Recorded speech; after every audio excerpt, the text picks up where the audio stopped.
Hey, it's your old pal Slim, and this is 70mm, a podcast for movie lovers just like you. Disclaimer at the top of the show, this episode especially, we're not experts, but we do love watching movies. With me each and every episode is my close friend and artist, Danny Haas. Hello. And our close friend and influencer, Alexis. Fiddle-dee-dee. Every movie that we cover is connected to a theme for that month, and this time it's Proto-Pendants, where one host pulls the strings in the name of freedom to pick the movies for the month. And you can use the chapters in your podcast app to skip to our main discussion from Victor Fleming, Gone with the Wind.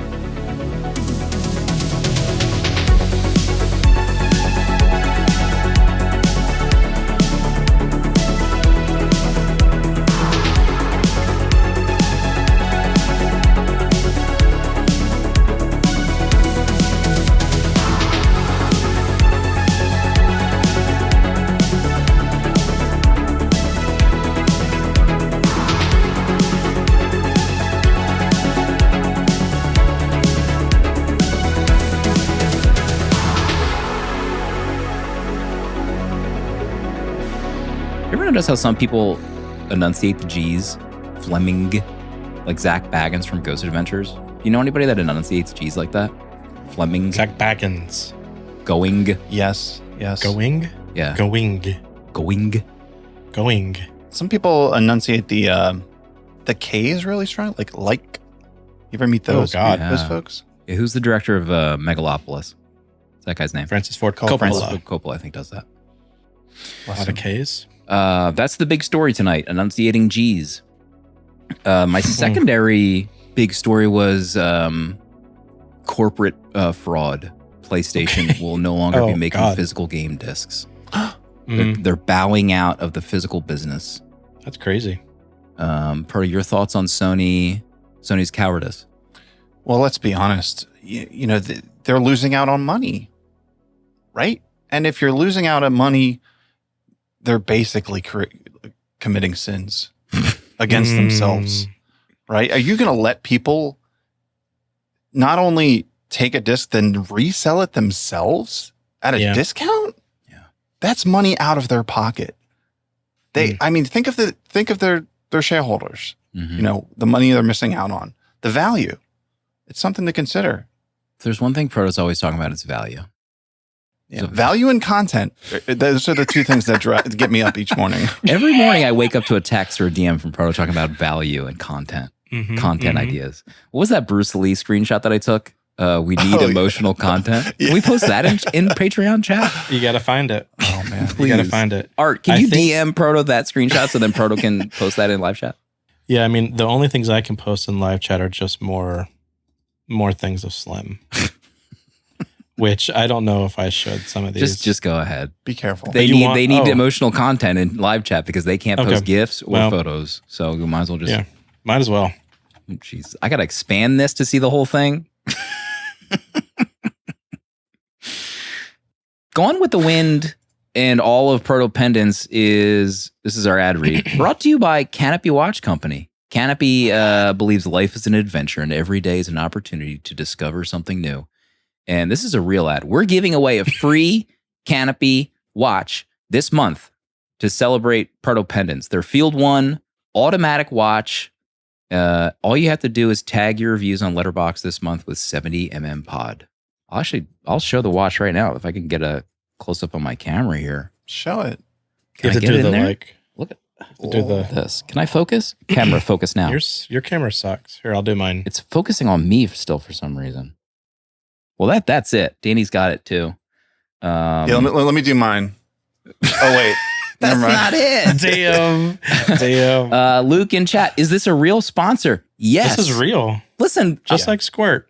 Play along for a second. You know, Hims obviously a real sponsor. Uncrustables, Squirt. People were squirting their thirst all month long thanks to that sponsorship. Okay. And we decided to up the ante by giving out a free watch. So thanks to our friends at CANOPY. Watch my unboxing video that's sweeping the nation on Patreon right now. And you can also get $70 off all month long on their website, which we'll have a link in the show notes, by using code 70mm. Support local. right? That's what we're all about on the show. Yeah. Did you see?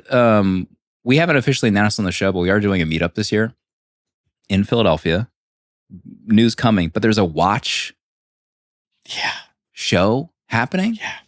Event like that weekend. What are the chances of that? What are the chances we buy a new watch that weekend? Oh my God.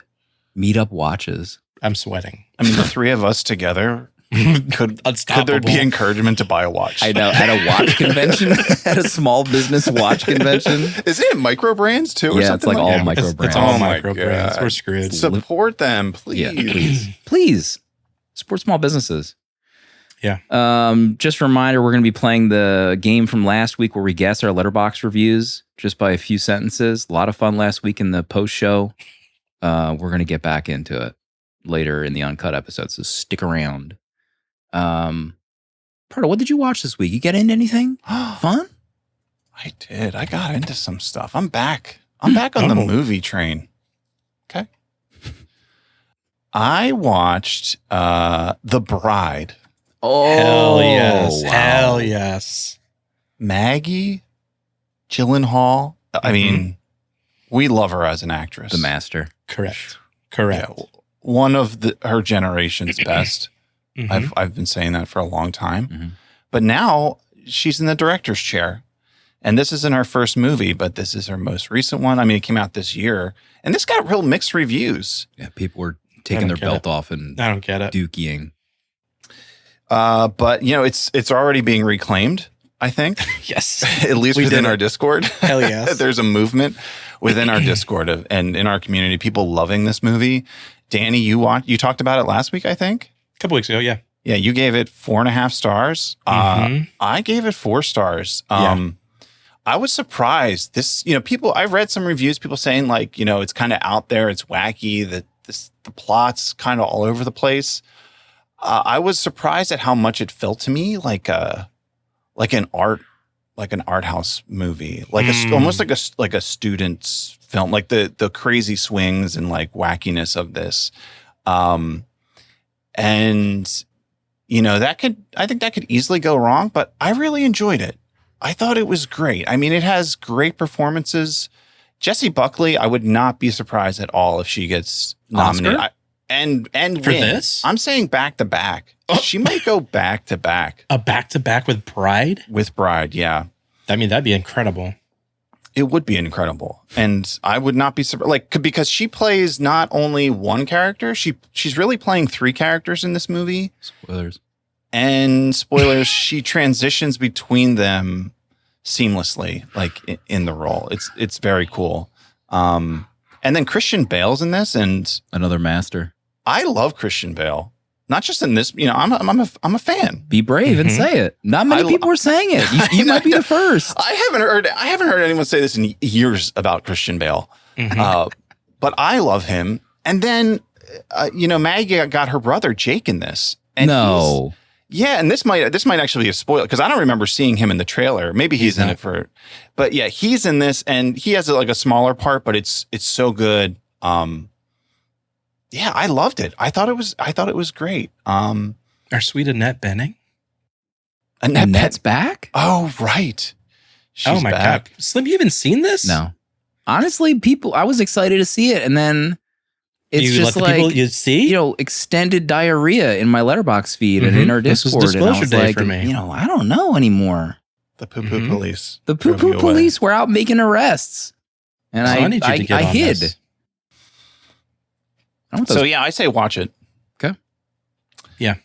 All right. And what else? Oh, I also watched the epic Elvis Presley in concert. Oh. Saw that.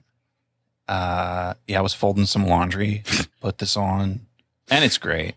Yeah. It's, like I think you mentioned it, Slim, it's reminiscent of the Get Back documentary. Mm-hmm. It does feel like this. It's interesting how this has Elvis kind of giving a voiceover, I guess, just like from different interviews he did, just talking about his life and his work. So that was cool to hear. And just like the images, I just kept thinking that like 1969, is that like the height of civilization? Everything, basically. And then here you are, Elvis Presley, rock and roll King already, and you're starting a residency in Las Vegas as Las Vegas is like climaxing at the same time. Oh my God. I just like, he must have felt like on top of the world in every way. Yeah. So that just seeing that, I'm just thinking of him like just riding around in this car. There's a scene, you know, it starts like they show different periods of while he's there, but it's funny. Like at the beginning, it's like him and he's like, you know, he's still finding like that look of like the rhinestones and everything. But he's wearing it early on. And then it shows like a few years later of him riding in a car with his whole band. And the whole band at that point had like adopted his look. They all have the sunglasses and the belts and everything. That was so funny. But like, man, his persona and like his grip on the crowd as he's performing, really cool stuff. Yeah. Dang. I mean, is that the most like iconic and notable look in music history? Like, does anyone else? It was his white. Yeah. Does anyone in history ever wear that outfit or would have a reason to wear that outfit? Right. Right. Yeah. Like, where'd that come from? Yeah. I don't know. And how do you do that? I mean, maybe Michael Jackson, like with his glove and his little booties, but booties. Yeah, that was a great doc. And I think they did they had the residency maybe for like a few months or a month or two. And they did 2 shows a day. yeah. Jesus. Oh, that's got I to think- take a toll. At the end, they give a stat that the residency, I think, was 8 years, and he did 1,200 shows in that That's period. crazy. Yeah. What about that scene where he's walking around just kissing every woman in sight? God. And they won't let him go until they get a No. kiss. They need it. Mm-hmm. He's not forcing himself on them. They are taking it. Oh. Note to self, Slim, 27-minute mark to We're live. timestamp and cut that clip for use in the future. We could probably use it tonight for Gone with the Wind, to be honest. When he carries her up those steps, we'll get into it. God, she was so excited the next morning. Let's see. I watched, just briefly, I'll mention rewatched The Rock, with Nicolas Cage, speaking of Elvis. Mm-hmm. Both of them sound identical. But I fired it up because I need something on the background. It was on HBO, I think, but it was in 4:3. What? And it's like not widescreen. So then I Googled and somebody posted on Reddit 3 weeks ago that it was in 4:3 on HBO. Nothing has happened in 3 weeks on HBO. No one is, where's the support team? Where's the people that love The Rock and be like, yeah, can we get a widescreen version of this film? Is there a 4K release of it? I mean, there's got to be an HD release of it in widescreen. There's no reason for them to have a 4:3 version. Yeah, that's interesting. Has Michael Bay given up? Oh, not Isn't he caring? what has doing- been the last Bay Isn't movie? Michael Bay doing the Skibbity Toilet movie? Isn't he directing that movie I don't know right now? what I you think? just said. I need that. I need you to. He is. Somebody that- verify yeah. that in chat. No. I don't Where know are what I've got Skibbity it. Toilet fans at? I I've gotta wake got my son it. up. He's awake. Katie does. Untitled Untitled- Skibbity Toilet film. I need someone at Letterboxd to take that down. That's right real. now. I'm pretty sure he's posted a video on his Instagram of like cutting the Skibbity Toilet movie. He's like, "Hey guys, it's Michael Bay here. We're just cutting this movie." This has to be a troll. I feel like I did not. That was not AI. I was on his page. This I'm pretty sure it's entirely real. AI. I mean, his drone usage in a Skibbity Toilet movie, my God. Watched a video on Reddit. Maybe Proto and I have like identical feeds, but there was a video of like, look at this athlete on a run pulling off the most sick trick shot, and it's like this early 2000s quality video. This guy running. He walks up to a basketball court. The ball comes to him. He kicks it. It goes in the bucket. And then the first comment was someone saying, "Looks AI." Like, no shit, Sherlock. Oh my God. It was the fakest looking video I've ever seen. It's like the David Beckham video from like 20 years ago. Oh my God. Amazing. But I did also watch the first 3 episodes of X-Men 97 season 2. Oh my gosh! I mean, I watched the first one. Just one? You didn't watch all 3? I watched two. How about Okay. episode 2, Pro? That intro? Come off it. Yeah, this show, it's like they're stepping on the gas. They found another gear. Mhm. Yeah, Like, I'm it's surprised, man. It's amazing, this Yeah. show. God. People wonder why we're so passionate about good comic book movies. Uh-huh. This is what we grew up with. Oh, yeah. I This is what rewatched. we want our movies to be. I rewatched this first season of X-Men '97 a couple days ago. Still amazing. So I was primed and pumped for season 2. Yeah. Primed and pumped. God.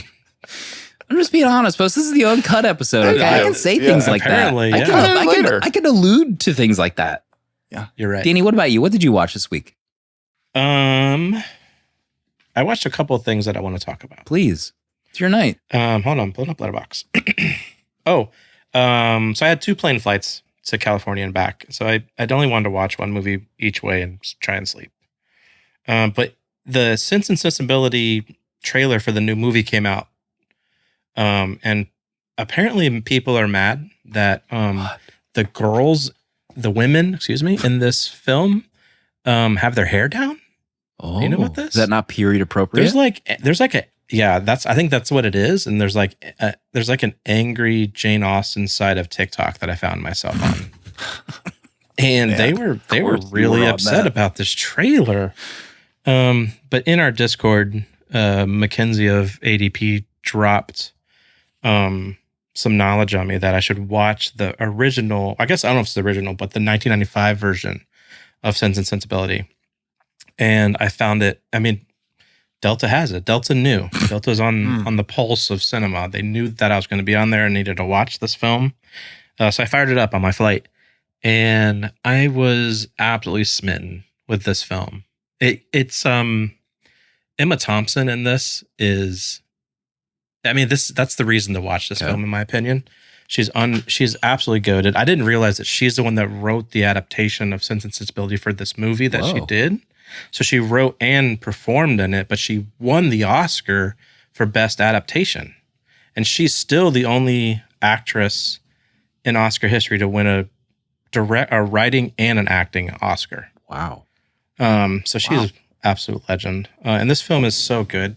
The score is so good. The performances are incredible. Kate Winslet's she's like 20 years old. She's so young in this film. I barely recognize her. And then you have Hugh Grant, who's he felt like every caricature of himself that I've ever seen portrayed across like Family Guy and Simpsons in this film. It was so funny to me. But this movie I almost watched it on the flight home. Wow. Just to watch it again. I really loved it.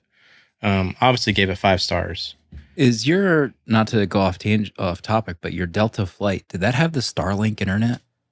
Did you try that? I think it's like you get it for free on Delta now? I don't know I think they're switching to everything to have free soon. Not to give, I would be the last person on the planet to want to give the CEO of that company any props. You like Starlink is what you're saying. Unfortunately, it's the best internet fantastic. I've ever used on a flight. Okay. And it makes me sick because it's going to be everywhere. So on the flight home, I fired up Tom Ford's A Single Man, starring Colin Firth, Julianne Moore, Nicholas Hoult, Matthew Goode. Don't know if you say that like that. This is about, I don't know how to say it without spoiling it. This is just a movie that Colin Firth plays someone who lost their, I don't know if they got married, but their partner died. And so he's kind of living out his grief, and his performance in this is unreal. And and Tom Ford is like flexing with his cinematography and the wardrobe and the style of this film. It's set in the 1960s in Los Angeles, which feels like it doesn't get any better for cinema. But there's he plays a person going through a lot of grief, and it's fantastically performed. And I really want to fire it up again because I didn't realize it was a gay relationship. I think Delta kind of left that off. I got into this and I assumed that when it's talked about either widow, or I forget how they described it, I didn't realize that it was that kind of story, and it made it a little bit more heavy because there's a lot in the 60s with him having to deal with it, the death of his partner. So I had a fantastic time watching this. I couldn't believe this first time. I also felt like Colin Firth. I was surprised by his performance and how good it was. because he always feels like a goofy UK British actor in Paddington. some stuff. Paddington, but then you have Mamma Mia, and then you have Love Actually. So Disclosure Day. well, yeah. Then you just see him at Disclosure Day, and he's like biting a mouthpiece and gripping what you called, I think, a melting banana or Excuse me. butter stick or something. I don't think you can say that. But anyway, I loved this film, and I didn't realize I have never seen anything by Tom Ford. I don't. The fact that he directs. I don't think I have either. He has a new movie coming out too. Well, Colin Firth was not in Paddington. That's Hugh Bonneville, folks. You're getting not all Irish. Not all Right, English. right. English. Sorry to our Irish I audience. don't think you can say that. That was Danny that said that. Anything else in your Delta? This is like a Delta ad. Yeah. Sorry. Yeah, you're right. Nope, nothing else. I mean, I started rewatching all the Spideys to lead up to Brand New Day. That's sick. I would not expect you to do that. Yeah, I realized I made a mistake watching Far From Home. The one with Jake Gyllenhaal, you gave like 2 stars or something. Yeah, it's atrocious. It's absolutely atrocious. So you're not going to watch the other one, are you? No, I will. I'll watch Far From Home because I do enjoy Toby and Andrew in it. But I don't think I love that one either. No. So maybe Brand New Day will finally be the one I love for Tom. Because it just bums me out that Tom doesn't have a Spidey that's not attached to the MCU, because I feel like that'd be amazing. I didn't realize we're 4 weeks away from Spider-Man. Mm-hmm. It's big news. I'll always be there for Spidey. I think it's like doing bonzo numbers on pre-sales. Like ahead of the last Spider-Man, Really? which I think did amazing. I think it's probably going to be fine. We'll see. It's just there's so much to hate about Far From Home. I don't even remember. I mean, the subtitles for this movie I don't know any of these, like whatever one is Far From Home. It could be the first one Where for all I know. This is where he goes on a field trip to London or Europe, I guess, because he's in a few places. And Jake is fake Mysterio flying drones around. Yeah, I like that one. I thought Jake was good. You did not like that one. I think I gave that at least 3 stars. There's no way check my logs. You're pumping and grinding for this X-Men 97. Someone check my Letterboxd review for that. And just a reminder, we're giving away a free Canopy watch this month. Tag your review 70mm pod on letterboxd.com as you watch along this month. For There's no way. Show me the rating. Show me the rating right now. Not only once, you watched it twice. You liked Far From Home? Pretty good. Thought the first third was kind of a slog. The first post-credit scene should have been the ending, and the second post-credit scene should have been the first. Jake and the whole final. Yeah. He loved it. Real. Remember the big reveal at the end of that one? Where they reveal his identity? I watched the Spider-Man 4 trailer, the one with everyone in that. And that's No Way Home. Is it? I don't know. I have no idea. Spider-Man 4. It's only the third one. But no, it's not. It's the 4th one. No, the Homecoming, Gyllenhaal, Doctor Strange. Is that's 3. Slim, he's talking about the trailer. I'm talking about the new one. Oh, Spider-Man the 4th one. Fudge. You got me all Anywho, I was like, wait a minute. Didn't his identity get revealed at the end of the last one? And I completely forgot about I blocked out the Doctor Strange one. Yeah. Because they resolved it in that one. And I was like, I had to go on Wikipedia. I do think it'll be a really interesting plot point for the 4th film. Him trying to fall back in love with MJ and maybe love will find a way. Mr. Stark, I need you. I have to find Tony. Maybe that's why you'll like Far From Home, because Tony's dead. No, see, he's going to find him. He snapped. He got snapped. Unsnap. Unsnappable. Let's see. Real quick, say hello to Jackie, and there was another name. Vapor Rose joined our Patreon this week. Got access to this live video stream. So yeah, we're doing live video. I don't know, forever. We'll see. 6 years in. Uncut episodes, longer episodes, discounts on prints, everything on our storefront, vhsvillage.com. I saw a shirt that I wanted to get on there today. Really? It was the one of Proto as, I think, Yojimbo, right? Was that the Proto one? I think? That's still up there? No, it's the Harakiri. Harakiri. Of course it's still up there. Yeah, it's still up there. That one didn't get asked to pull down. I still don't understand why they asked us to pull down the Michael Cera as Luke Skywalker. Right? I'm gonna fight him for it. Can we try to put that you one wanna back up? Do I even have that? Or file have it up anymore? long enough for us to get like a free sample of that A T-shirt? free sample of the Michael Cera. One of the dumbest photoshops in history. Who and did it? They take it down. They're probably not we even also a just patron released our anymore. replacements episode finally to our patrons. That one's only to patrons. What a time Mhm. that episode. We got Right. into a lot.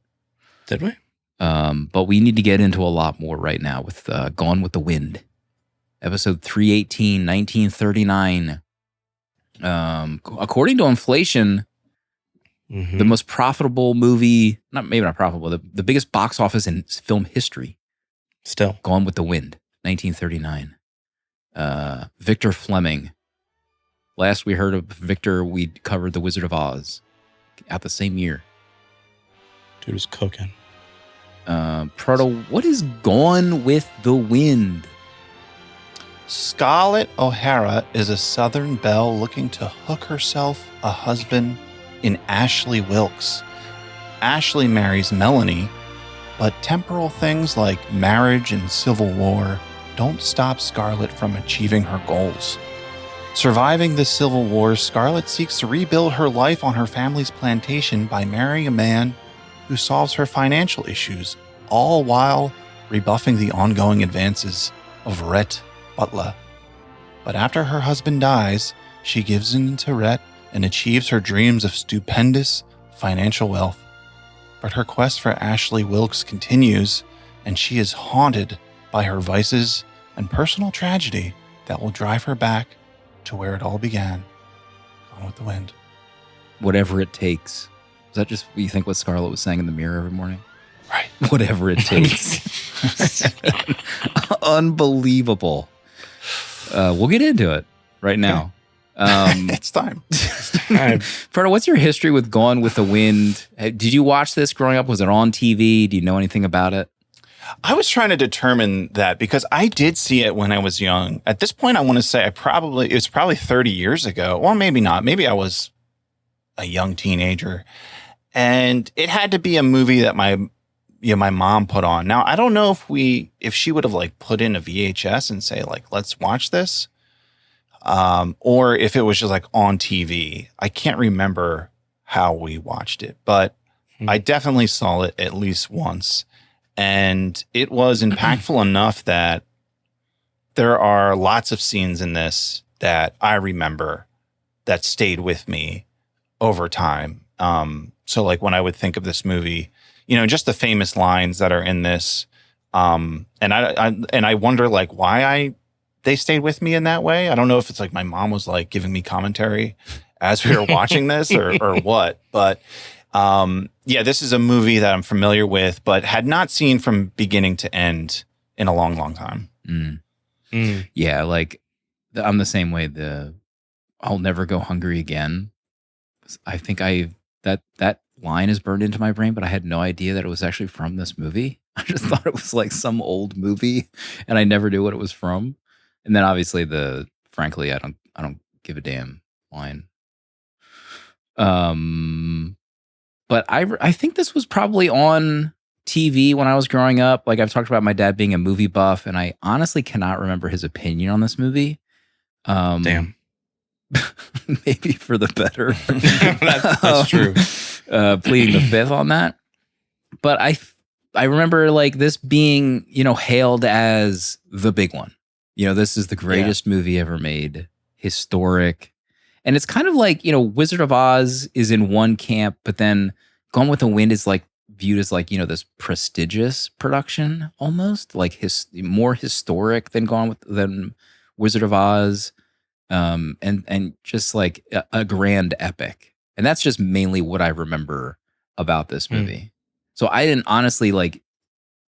didn't really remember the kerfuffle in the early 2020s where like it was like reappraised, like people were asking for this to be removed from streaming services. I think I kind of just like didn't remember any of that. So that's like more modern memory of this movie. But no, I have not sat down to watch this maybe ever that I can recall, just seeing clips. Danny, what about you?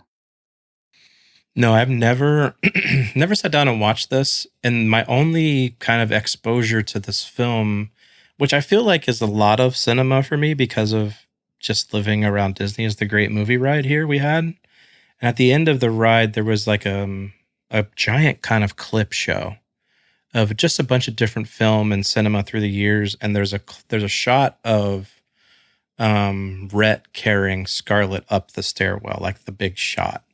And the music kind of swells. And so like I have this score like singed into my memory and that scene, but I've never watched this film. Never sat down and hit play. And the only thing that I had ever seen is the stairwell scene. So I had no idea what this film was about. I've only ever heard rumblings of the racism in it. That's kind of it. Like I didn't know the story, didn't know anything about it. And I honestly never really cared. Right. In my mind, it was like a long drama. Like, I'm not going to sit down and watch Gone with the Wind. It's probably like a 6-hour love story. Like, no thanks. So it's never jumped to the top of my list of like wanting to watch it. Same. I remember riding the Great Movie Ride too. And I was like when this music comes on in the movie, I'm like, oh, yeah, here we go. This is the music. Like you almost like know everything about the score of this movie. It feels like so famous. Let's get into. I'll go first. Wait, no, this is Danny's pick. Danny's got to go first. I mean, if you want to go first, that's fine by me. Let's get into the first 30 seconds of this movie. Like, okay, that's how you want to do it. We did hear some rumblings in our Discord, that this movie's a little dicey in 2026. A little dicey. I'm not watching that. I'm gonna be called dead watching Gone with the Wind. F you for thinking I would watch Gone with the Wind. I'm paraphrasing, but I think we saw a few comments like that. We got some DMs. Which makes me want to watch it more, frankly. Yeah.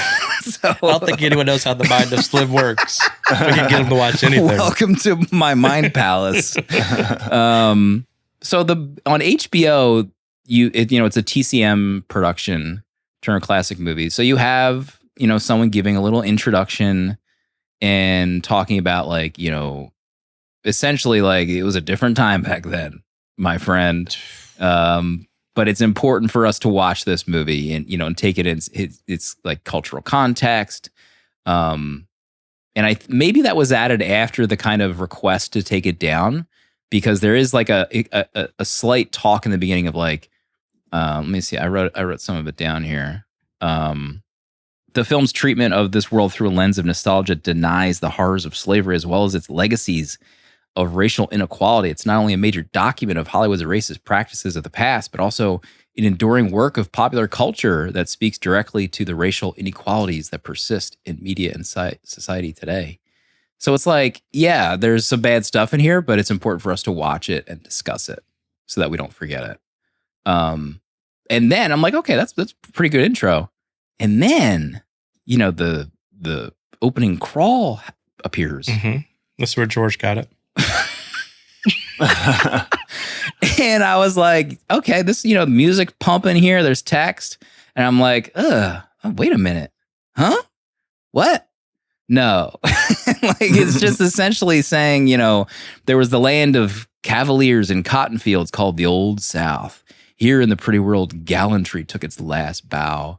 Here was the last ever to be seen of knights and their ladies fair, of master and slave.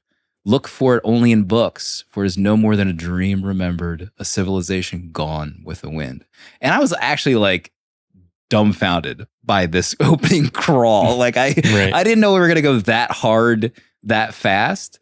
So that's kind of like, I feel like it has to be the first talking point is this movie goes so hard in like what it's called lost cause, like revisionist history of you live in the South, you own land, you have slaves, and they love life. They're a servant to you. They're the help. They're treated well, and they're very gracious. They're a part of the family. And that's how we do it in the South. Look at this beautiful land we have. And what was lost on me for many years is that that was the accepted thought of what slavery was Right. for decades. So like I had to look to see, because it's like obviously gobsmacked that like, damn, they're like, this isn't real. This is like a fantasy land. And I had to Google, I was like, how many people when this movie came out thought that this was what slavery was? And it said in the North, it was like 60 to 80% of the mainstream audience thought that this was real life. And in the South, they thought it was 90% of the people seeing this movie, this was real. So like the revisionist history of what slavery was, it took hold for a long time. And it's still a thing. True. In the South, like you could say like states' rights. I feel like I've still seen, like I think I've still seen the political commentators, someone saying it still, how, you know, black people under these circumstances under slavery still had it better than they do now or something like that. And like, what are we talking about still? Right. And then it's also like, I was trying to see like 1939, I wrote down some dates here. Civil War ends 1865. Gone with the Wind's 1939. Civil Rights Act passes 30 years later. Still 3 decades away from Civil Rights Act. Yeah. So there's still like segregation is going hard, you know, like separate but equal. So like it's still like I had to sit and think. I was like, it wasn't that far after the Civil War where like a generation is almost like tricked into thinking that this is what it was like. So then I had to do some more learning. This is what this is what it's all about, folks. We have to learn. You gotta watch this stuff and then learn and re-educate yourself. So I try to see like how and why. And I tried to see, so the North and South essentially wanted like reconciliation after the Civil War. Like, let's just get back to normal, whatever it takes. So they essentially, the North stopped enforcing black civil rights and instead like glorified the soldiers in the war. So slavery was like pushed into the background, and they decided like for the betterment of the country, you know, the people in charge thought that this was the right move to just not discuss slavery in the way it was. So this came out 74 years after slavery ended. And it's still like in my mind, it's so fascinating to see how people in power were able to like massage the truth so well that this became such a successful movie and people bought in. So, Proto, what did you think of that aspect of the movie? Yeah, it was cool. Like seeing that intro to this that felt really good to see that and hear that said. I'm glad they did that. And then you also, Slim, you had mentioned that there's like a panel discussion that's on HBO as well. So I watched that where it's at TCM. There's a host, and he has three women come on who are either like historians of the movie or the time period or just like different elements. So they just talk about Gone with the Wind and like the cultural impact and like, you know, the racism and women in it and like pretty much anything. And yeah, I came across that too. Well, like I think being able to watch this movie and then like have that context is like why I would want to watch this movie. Because I think at this point, you're almost like responsible to like know these things. And I'm glad that HBO puts that there, because then it just like makes it evident that like, hey, there's something wrong here and you should know that. And then like puts it in the viewer's hands to kind of like go out and find out what that was. And I read that too about Gone with the Wind basically codifying this imagery of the South for like a whole population. Yeah. You know, and that's wild. Like the power that a movie could have. Also just like the fanfare and the fervor for this before it came out, like the making of when it talks about, you know, the producer Selznick just announcing this movie and like the public's interest in who's going to be casted and almost like headlines about it. So the lead up to this coming out, it just made it so that like everyone's going to see it. And to think that like they're going to see this and accept it basically as a historical document, right?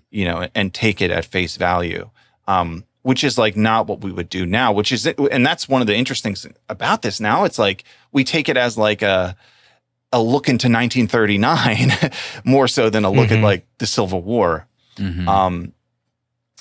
But yeah, like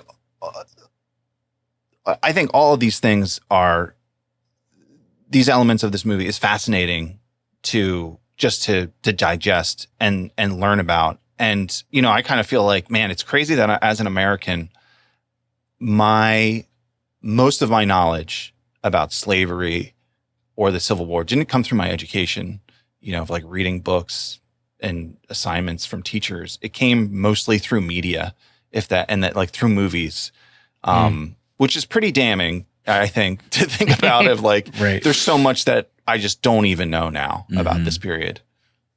Right. I mean, and the same is said about the people that grew up watching this movie. Their education on slavery probably for a great portion of our country was this movie.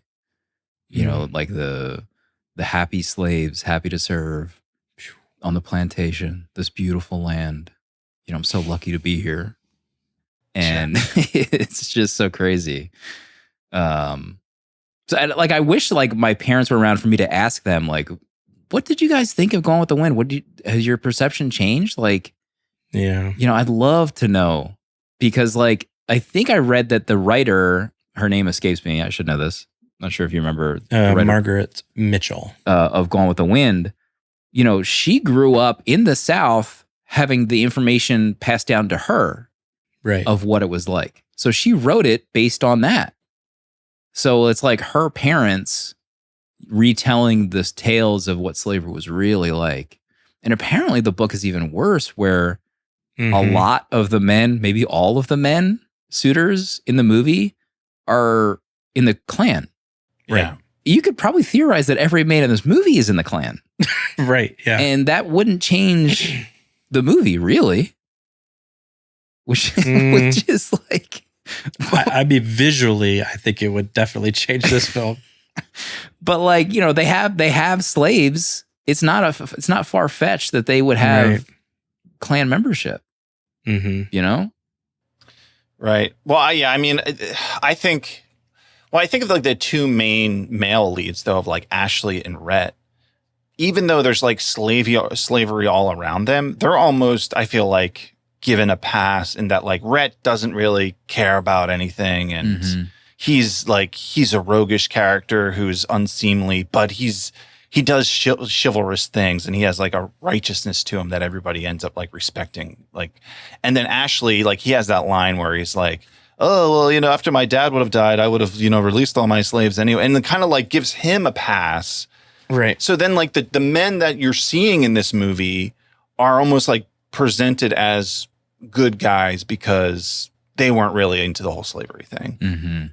But by doing that, you almost can like project that onto all the men that are in this movie, I feel like. Yeah.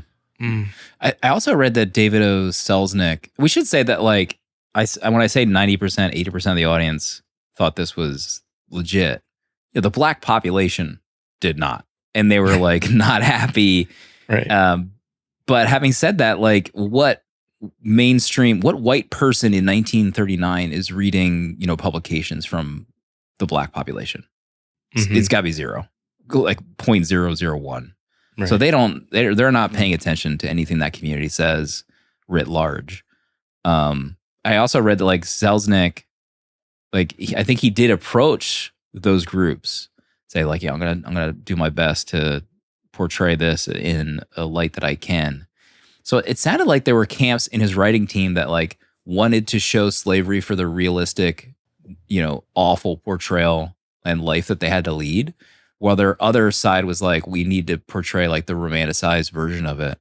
And he ended up just choosing the romanticized because he didn't think the movie would have been good if it showed the real versions, which, this probably wouldn't have been the most popular movie ever if he had showed it correctly. Yeah, and I wonder if like the rewrites had to do with that, because they mentioned how the original writer, they had a script and they're starting to shoot this movie and they're like, this is not working, this script. And then they bring, I guess whoever was the final writer on it. And I wonder how much, how much that changed. I mean, there was some crazy things, like the whole like choice to include the Klan or not. I mean, and then even like Selznick wanting to include the N-word, how it was in the book, and him like being talked out of that. Like, I wonder like how much that would have affected like the legacy of this movie. Like maybe it would have just been completely forgotten at that point. Yeah, that's true. Like if that stayed in, I mean, maybe it wouldn't have, been streaming as easily. I mean, they do say other words that are like, okay. Right. That were pretty rough. The B word. Yeah. That like felt as visceral as the N word too, just listening to that. Yeah.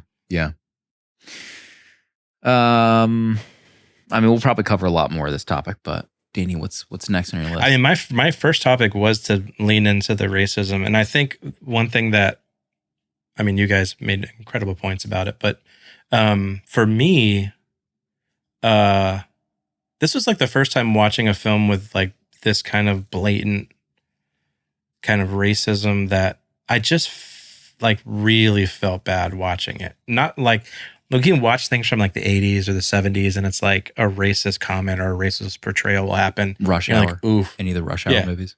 Right. Rush Hour win. And you're like, oof, that's racist. But then you watch this and it just kind of keeps going and going. And it's like, it just felt like so viscerally disgusting to watch.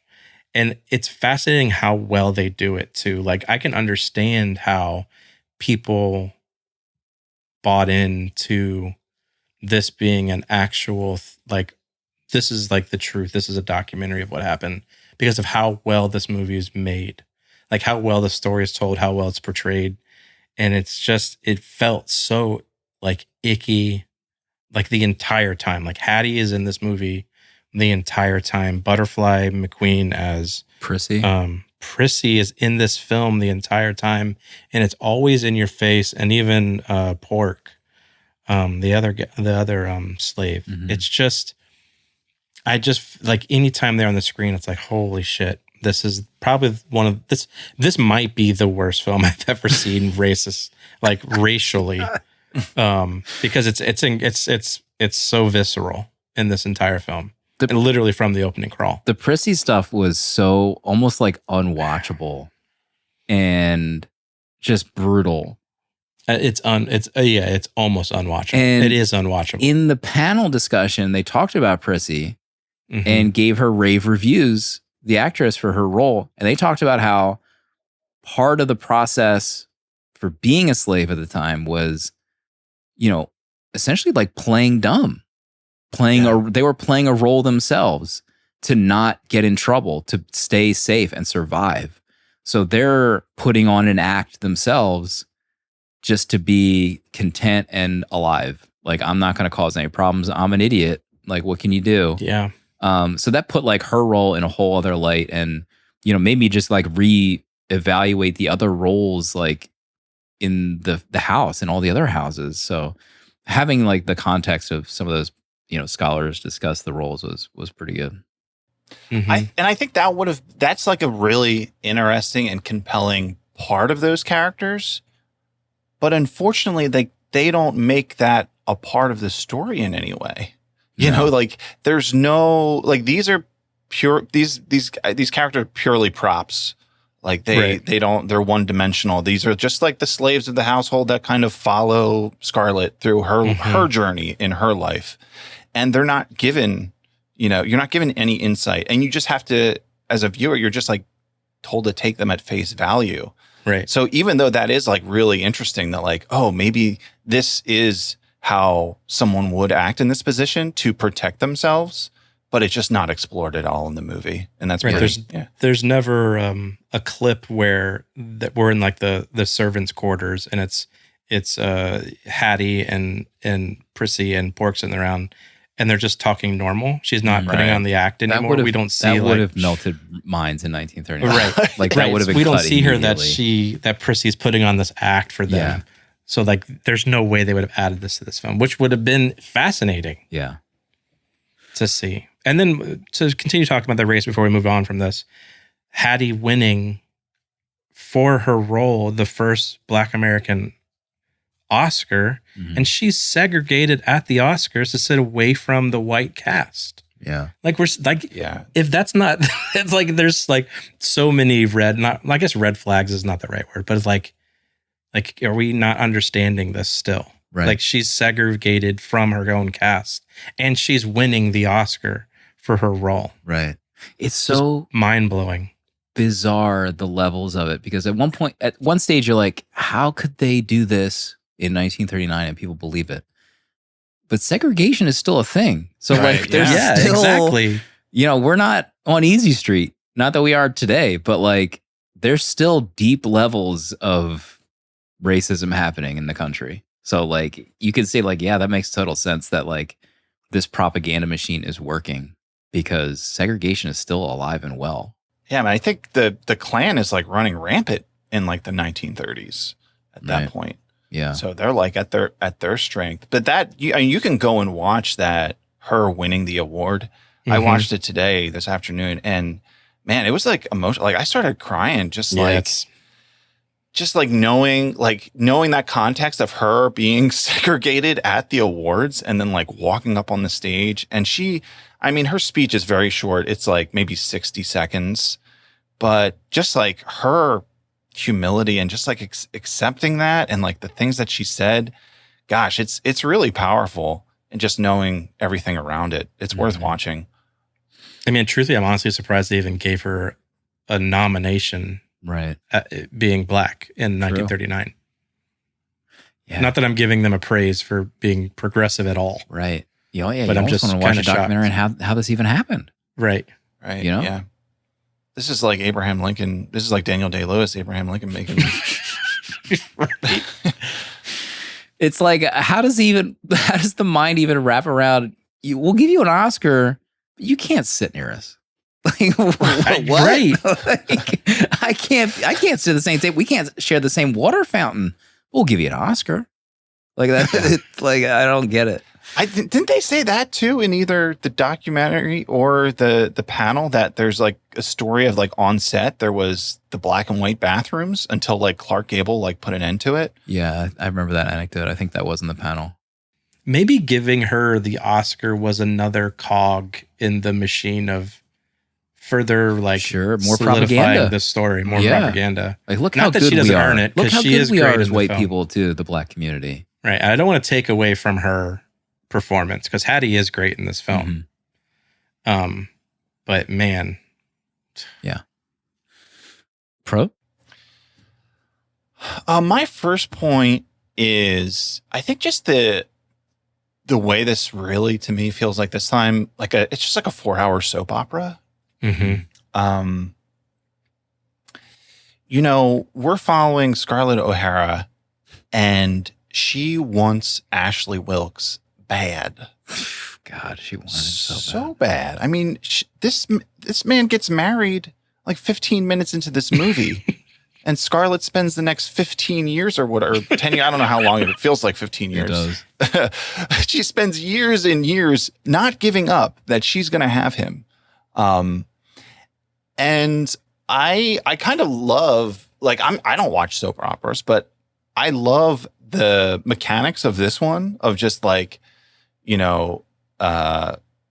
Ashley loves Melanie, Scarlett loves Ashley, but Rhett loves Scarlett, and they're all kind of chasing each other over this entire runtime and trying to, win each other's affection.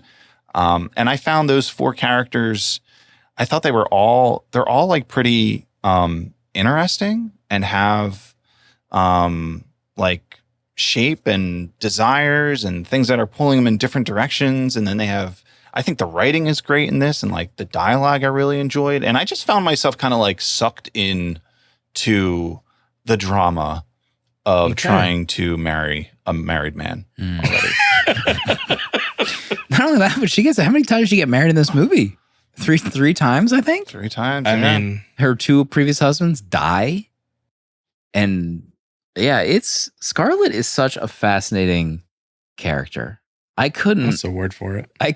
get past her. I wrote it like a jokey letterbox review. Like, is Scarlett O'Hara the very first fuckboy? Like she's just Right. getting in it. She's getting in Get it, into whatever it. it takes. She's gonna do whatever it takes. She's gonna kill whoever she has to kill. She's gonna screw whoever she has to screw. She's gonna take a job. And I just found her simultaneously so fascinating, but also so unlikable in the entire movie. And, on one hand, yes, the end of the Civil War, there's starvation happening. The first intermission, which it was just kind of a bummer they cut the intermission. It's just kind of like a 5-second black screen. But I could feel like I saw the word intermission on screen. Yes, Yes, like half it's a on second. there. Yeah, I saw it too. Like, why Yeah. would we cut that out? Please. And she has the famous line that she'll never go hungry again. And then she ends the movie having Rhett, losing Rhett, and then she's like trying to reevaluate her life, and she's doing a monologue to herself at the end of the movie. She's like, I can't think about it. Like, he leaves and she's all alone. She's like, oh, what am I gonna do? I gotta figure this out. I can't think about this right now. What can I do? Tara. I'll go back to Tara. And after all, tomorrow is another day. I'll get him back somehow. And then the movie ends. Huh? Mhm. Like that, the movie ends with Scarlett trying to figure out how to get Rhett back. I was so floored by that ending, and that's like the end of the movie. Like, tomorrow is another day, which I feel like probably lived on for decades, is like a great line. Yes, like tomorrow's another day. But like, she's saying that as like, I got to get that man back somehow, and that's the end. I couldn't believe it. Also, I wrote so many times that like Scarlett is a psycho. She's like, she's trying to get with Ashley to the point that even Hattie is like, girl, slow down. Like, Relax, you're not his yeah. husband. She's her husband. Don't run to him. And this goes on for presumably years where she's obsessed with him. 15. She marries this dude who looks like he's got one foot in the grave, he comes home from the second husband. First of all, her first husband looked like Michael Cera. Yeah. Okay. I couldn't Okay. believe Charles Great Hamilton. granddaddy. Charles Hamilton needed a wedgie. I would have like pants that guy and kicked him out of the house. Like, I was so annoying. His second husband comes home from the war, poor, destitute. He says like, I'm gonna ask so and so out for her hand in marriage. I think her other sister, not Yeah. Scarlett.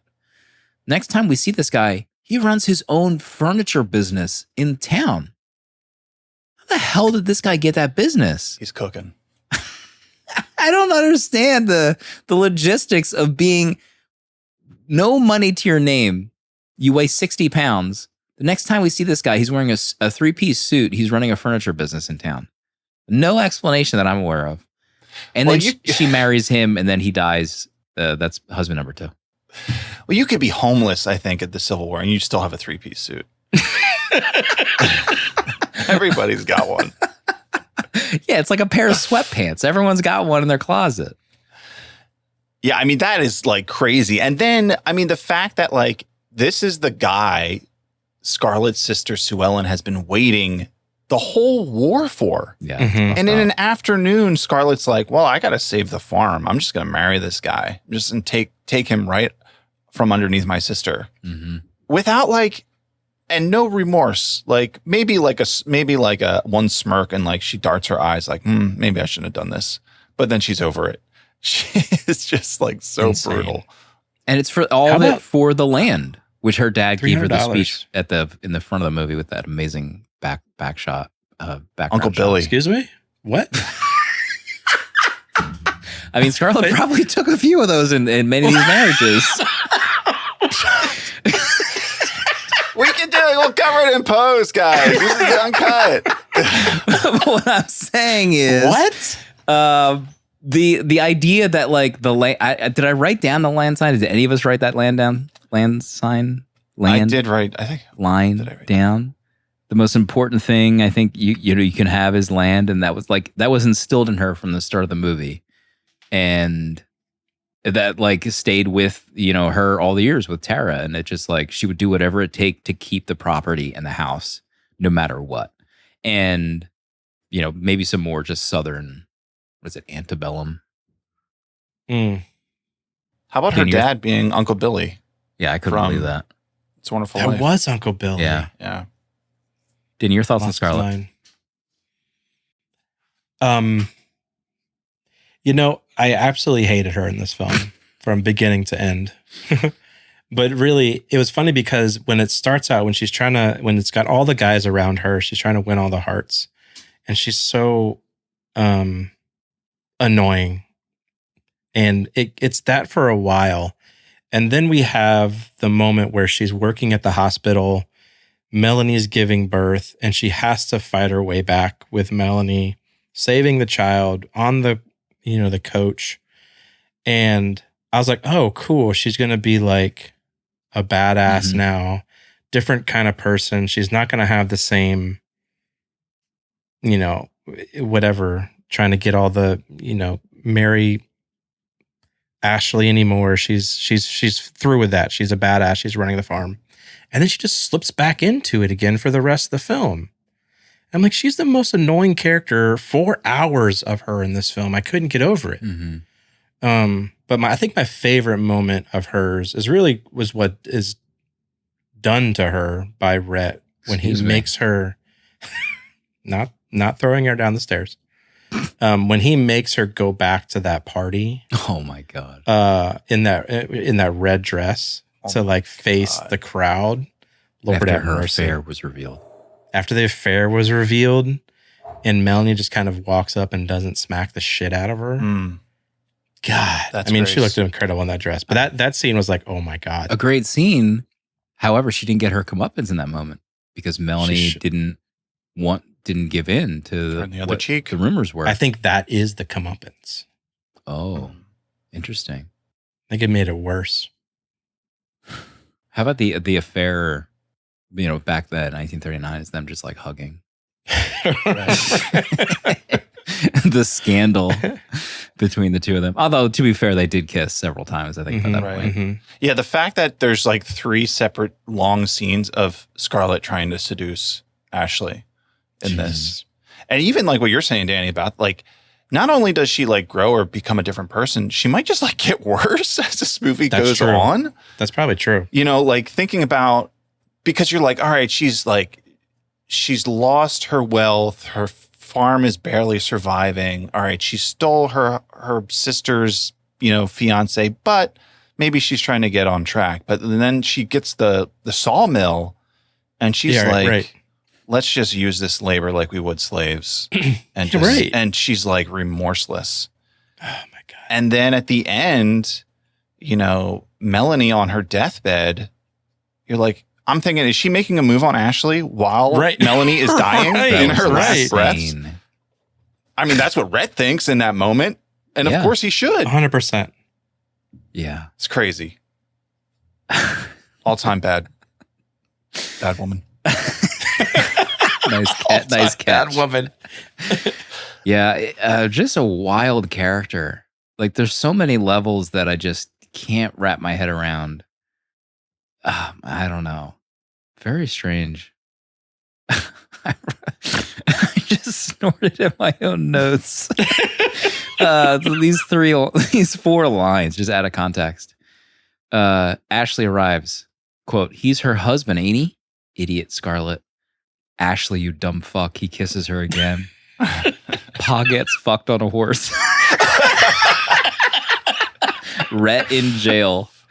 Like, what is going on? Pa, I mean, the horse, let's get into the horse death in this movie. Couple of them. Yeah. I mean, also, I meant to say a ding on Scarlett's record when she whips that horse to death. The amount of horse whipping. No one with a brain in this era realized maybe whipping a horse wasn't the ideal. I mean, how many decades did it take for us to figure that out? But then Bob rides the horse, falls and breaks his neck, I would presume. And then I couldn't believe Bonnie, right? Bonnie was the daughter's name. There's a whole segment about Rhett taking Bonnie away from Scarlett when they have a child later in life. He takes her to London. Bonnie wants to go home. Hop, skip, and a jump away. They're back in Atlanta, which I Googled. It's like 3 weeks travel time in this era, folks, at least. And Bonnie is side saddling a horse, learning how to ride a horse. She's never jumped before. She's exclaiming, "I'm gonna go watch me, Daddy and Mom. I'm gonna do a jump." And they freak out, say no. Bonnie does a jump, dies, snaps her neck. Snaps her neck. I couldn't believe that happened in this movie. Right. I know. Like, oh my God. And then like the dummy work involved in this child doing the jump. It's fantastic. Like, I don't know why we needed to see Folded this. in half. But it's also like right away, the child hits the ground doing a jump. Next shot is like gravestone. Was it next to Pa? I think so. Yeah. It was shocking. It was shocking to me that Death this by happened horse. in the story. Like as if this like effed up marriage needed any more, misery. Right. So yeah, a lot of horse death. Yeah. And then she gets pregnant again and he throws her down the stairs to end it. That was crazy. I don't know what I was watching in this film. Yeah, that like 1, 2, 3 punch of Bonnie dying, her losing the baby, and Melanie then like on her deathbed. Mm-hmm. It's like, whoa, all of a sudden we're in a tragedy. Yeah. Like it turns so quick. And then like those scenes of them, like Rhett locking himself in the room with the body, it's like turns like Hitchcockian in this moment. It's pretty wild stuff. Yeah, Melly being called in to talk. I did like Melly's relationship with Rhett. Mhm. They're like, they had a couple scenes together where they acknowledged each other's like importance in the grand like relationships that they were all a part of. And she like comes to talk Rhett out of hanging out with his child corpse in the bedroom. And she like works so hard that she literally to exhaustion, I guess she collapses and then she's on her deathbed like right after that. Ugh, God. She died because she was tired of everyone's bullshit in this movie. Yeah. That's what killed her. She's sick and tired of everyone's bullshit. So she was like, I'm done. That's what it felt like. Yeah. Honestly. Yeah. 4 hours of bullshit. I mean, how many 4 years hours was it of for bullshit. for these people? 15. 15 years of bullshit. I'd die too. Denny, next on your list. Next on my list is, I think, just the look of this film, the production value of this film. In 1939, I think we said this with The Wizard of Oz as well, which is the same year, which is wild. How good this movie looks. There's so many sunset scenes, and the making of doesn't really, I mean, unless I missed it, it didn't really talk too much about filming outside. It talks about being on set so much that it's like, how did they do so many of these sunset scenes? The matte painting work is unreal in this. Mm-hmm. There was a scene where they talked about the like right up to the plantation. They rushed it so much that the people were like going through the shadows, like they didn't like block out the shadows of what one of the scenes or something. But I just couldn't get over how good some of these scenes looked in this film. And I think they said in existence there were only 7 Technicolor cameras, and they were using all 7 for this film. Wow. Which is wild. But the color in this is nuts. It just kind of rocked my world so many times. So many looks of Scarlett's were unreal, especially the red dress. But yeah, there's one scene. I think it's maybe she's leaving the hospital, but it does that giant pullback of all the bodies, and there's like 90% are like dummies, which was so funny to see. If you watch it, you can tell like some of these are like mannequins or some of these are like actual people laying there, because I think at the same time they had needed like a few thousand extras that day and SAG was using the extras. Shit, I should have wrote it down for a different film. So they had to use like hundreds of dummies laying on the Wow. ground instead of real people.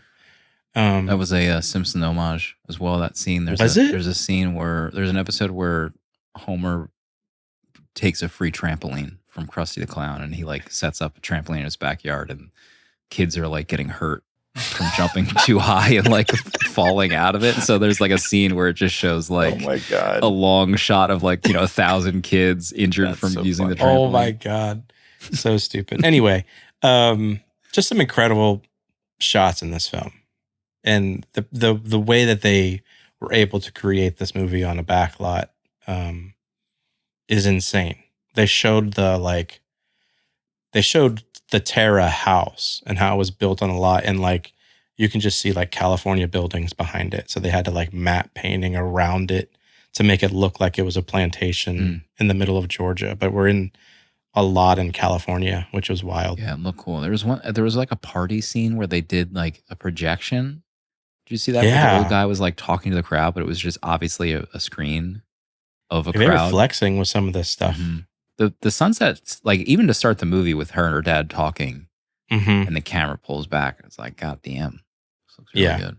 This makes me really interested in what a 4K will look like. I know. Will you be able to see those seams? Right. And I kind of want to, because I mean, if it's like, if it's more evident that it's a matte painting, to me, I don't know, like that would be cool. I'd be very curious to rewatch this once the 4K comes out. Yeah, I got to see the dummies. Yeah. There's a shot, I think it's early on, there's like a shot of like a battlefield, and there's a matte painting, of course, in the back, but then they're like in the foreground, there was a painting as well. And then there's like characters moving in between the two. Yeah. And I don't think I couldn't remember ever seeing that, or maybe just not noticing it in that way. But I thought that was really interesting. They talk about the burning of Atlanta, and that's where they mention like they used all the Technicolor cameras that are available for that scene, and like they burned the back lot at one point to do this.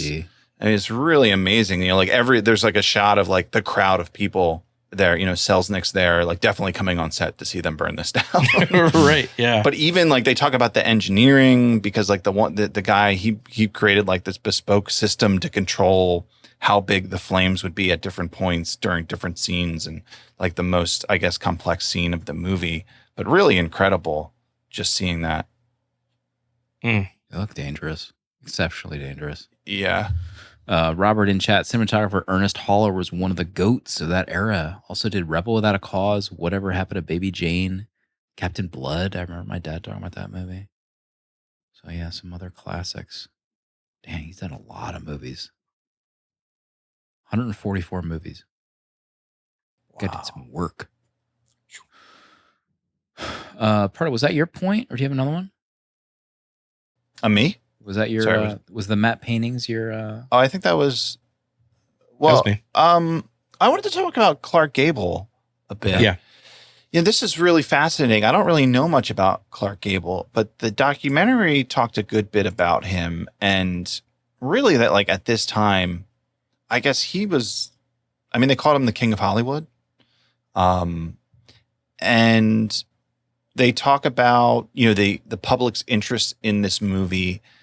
And basically, like the public demanding that Clark Gable be Rhett Butler, which is so fascinating. Like the cinephiles back in 1939. What does this mean? The public was demanding. Like, were they writing letters into the newspaper? Like, are they talking to their local representatives? Like, we need Clark Gable in this movie. Like, how are they getting revved up and getting this to the studio to say that it has to happen?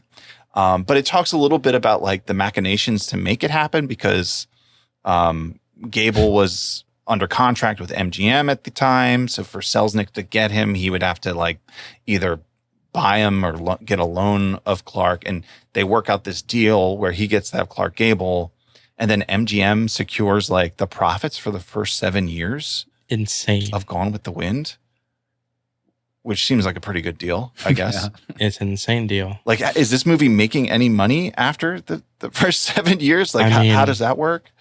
I'm guessing probably maybe it made more money after those 7 years.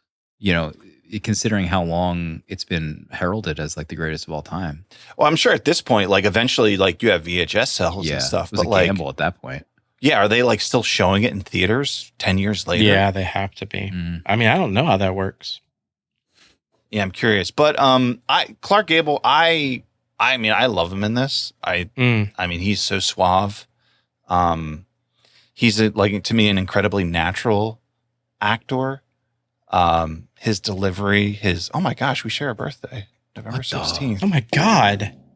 Written in the She got the stars. chills. No, I think. Oh no, I'm sorry. his- That's the day he died. That's his death day. Oh no, that's even. Written in the stars. You guys both couldn't. One had to die for the other to live.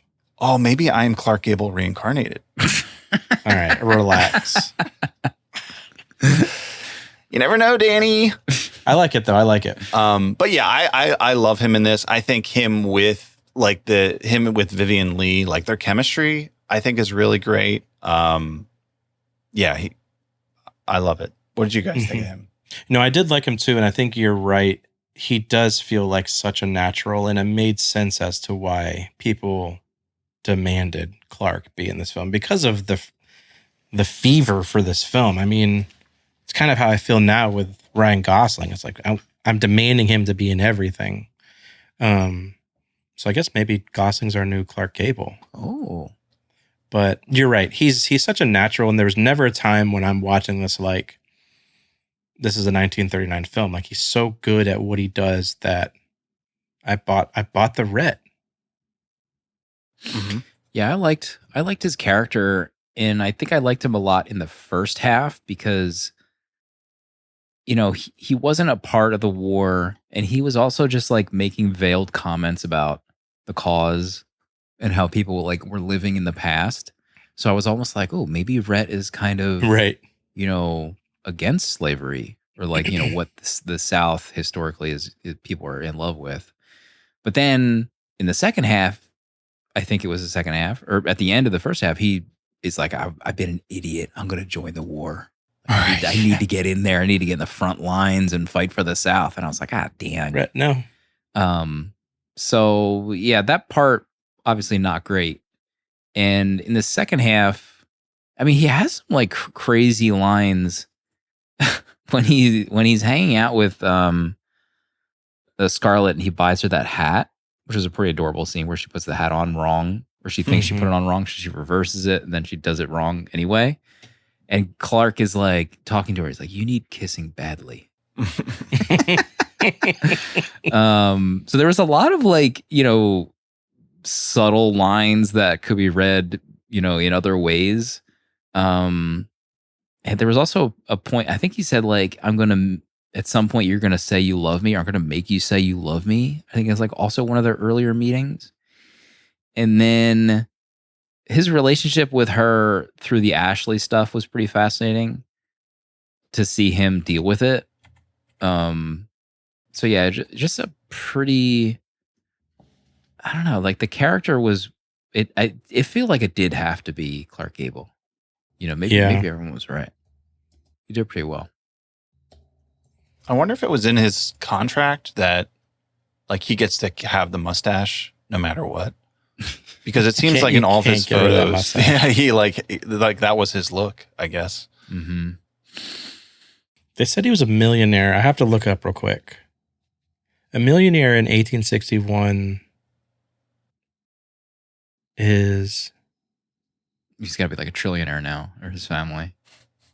I mean, it says approximately in purchasing power 38.8 million, but would hold the equivalent value of roughly 1.5 billion to 11 billion in today's economy. Oh my God. And what was his fortune from? Was it family? Like passed down to him? He wasn't like a... He said it was like overseas money, though. Hmm. Like he's like, my money's tied up overseas or something. Whatever that means. Sounds right. very sketchy. Danny, next on your list.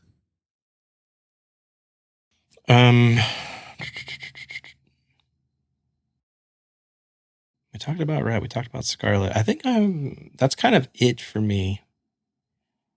Yeah, that's kind of it. I don't have anything else to say about this film. Oh, okay. Are we getting a rating? Sure. The only other mention, because there was in the making of like documentary thing that's on YouTube you can watch. At the end, they talk about kind of how people died, and at this point, they had already talked about how Margaret had written in the KKK in this book, so I had already had my opinions about her. And then it said Margaret Mitchell was hit by a car and died in Georgia. And I said, "Oh, was the car okay?" Because fuck her. Jeez. Oh man. Get out of here, Margaret. Wow. I didn't love this film, and throughout the entire thing, I felt incredibly icky. And it's very weird because of how well this film is made. I think I don't know, it's a shining thing on how it's made and how it made me feel. And I'm at 1 star. What? I don't love it. I really didn't love it, and it never sat well with me the whole time. Yeah. And it's one that's like, yeah, the 4K is coming out. I kind of want to see it. I don't know if I want to watch this movie again or pay money to see the 4K. Mm-hmm. I really just didn't enjoy it. I didn't enjoy this movie.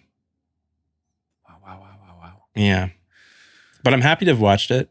Right. I think it's important to talk about, especially if you're not going to watch it, to hear people talk about it. Are you happy it exists? It's interesting. Like, maybe, like in a way, yes, because it's like we should talk about it. We should never get back to where this is okay. So yeah, I think I am happy it exists. Because it's important to talk about. Right. Let's see. One of my earlier notes, Rhett appears at the party and is eye-effing her. I mean, he was. In like 1939, he was eyeing her up. Yeah. Inappropriate. Them talking about the beauty of what this house is and may not last forever. Slavery. Right. Also, the little black girls fanning the white girls at the party. Oh my God. Yeah. What? Also, there's a line later. Why aren't you upstairs resting with the other girls? It's just a party, and like every girl at this party just needs to go nap and rest. Yeah. What the Please heck let the is slaves fan you while you rest. Yeah, what is going on? Parties are that hopping that the women need to take most of their clothes off and just nap. It just boggles the mind. Ashley's house is insane. Like the way that these houses are designed. Yeah. I can't. Staircase. Yeah. The staircase. What? Yeah. That room, that room could fit my whole house. Yes. Hey. I mean, the staircase is so big. I can't even think about it. It hurts my head. She's part of my blood and we understand each other. How many people were marrying their own cousin? Was it every family? Just keeping it in the family back then? Great question. Yeah. Twice removed. Does this explain the South? The projection shot at the party is rad. Oh, here's the line. He says he'll get her to say she loves him. Casualty lists. How about them passing out those casualty crazy. lists? Nuts. Also, fascinating. The crawls appear later in the movie talking about how the war is going and really just like propping up the South soldiers and the Yankees. Like Yankees is used as like a slur in this movie. Mm-hmm. Yeah. Yeah, the carpetbaggers is like what we see of them, basically. Mm-hmm. They're the villains who come over to take your land and your belongings. White trash? I didn't know white trash was used this early. This has to be the first use of it. I couldn't believe it. I mean, what movie did we cover where somebody called someone else a twat? And I was like, oh, yeah, it was Chocolate Factory. Chocolate Factory. Willy Wonka. So the little girl called someone a twat. And I was like, what is going on here? Yeah, the casualty list and just like the view of the Confederate soldiers. I mean, How far did this movie set our nation back? I was also just thinking about I that. think we're still set back. Yeah, I mean, at least one generation is a safe bet. At least we set everything back one generation. Go on, you trash. The white trash stuff. Just like what are these women? And I guess they were prostitutes and like harems or whatever. The very beginning of the movie, Melly comes in and talks to one of the white hired help, like one of the, I guess like a white gardener or somebody who works on the property. Mm-hmm. And she's like, so and so lost the baby. And he's like, what are you talking about? And then they go on. And then Melly has like this haha conversation about this hired hand impregnating another woman out of wedlock. Did anyone else catch that? I didn't catch that. The very beginning of the movie. It made it sound like this guy had an affair with a woman on the property and that baby died. Oh, that's vaguely familiar, but over the 4 hours, I might have just. It was so early on, so I can understand like our minds are reeling from what we're seeing in the first 10 minutes of this movie. But I meant to research we watched that. a pregnant woman get kicked down the stairs. It kind of blurs after that. A lot of babies were lost in this film. The fire and horse scene. She beats the horse to death. And the start of the second half, they're like pissed. They're working in the fields, making us work in the field like a ... You must be firm with the inferiors. So there are like several scenes where the veil is lifted a little bit. And I don't know if that was to appease certain people or what. How about her alone in the house, semi-alone, and that Yankee freak shows up to assault her, rape her, shit out of him. Whatever, steal. That guy, like they made that guy look up like you're just going to be the dirtiest looking dude to represent the Yankees. You have, you're going to get up to no good. The broke dude gets a store. How? That was different. I would have freed them all when father died had the war not freed them. Okay, Ashley. Shut up, Ashley. Get the F out of here. I'm sure you Convenient, would have. Ashley. Yeah, real convenient, bitch. I would have freed them all. Oh, Scarlett. I also find it fun, like you saying, like their accents in this. I'm just like, why does no one talk like a redneck? Like the whole time I'm watching this. More propaganda. And then like after Ashley and Sideburn husband go to like find the people that tried to murder Scarlett on the horse. Another idiot Scarlett move. Like, oh, I'm fine. I can handle this. Yeah. And then she almost gets killed. Yeah. And then, Rhett pretends that they were drunk to get the cops off them. And they're like, Scarlett, she didn't even ask about her husband at that point. Rhett's like, by the way, your husband's dead. Shot in the head. By the way, idiot. Yeah. Thanks for asking about him. I kind of started snoozing after they get married. Becomes very like hardcore melodrama.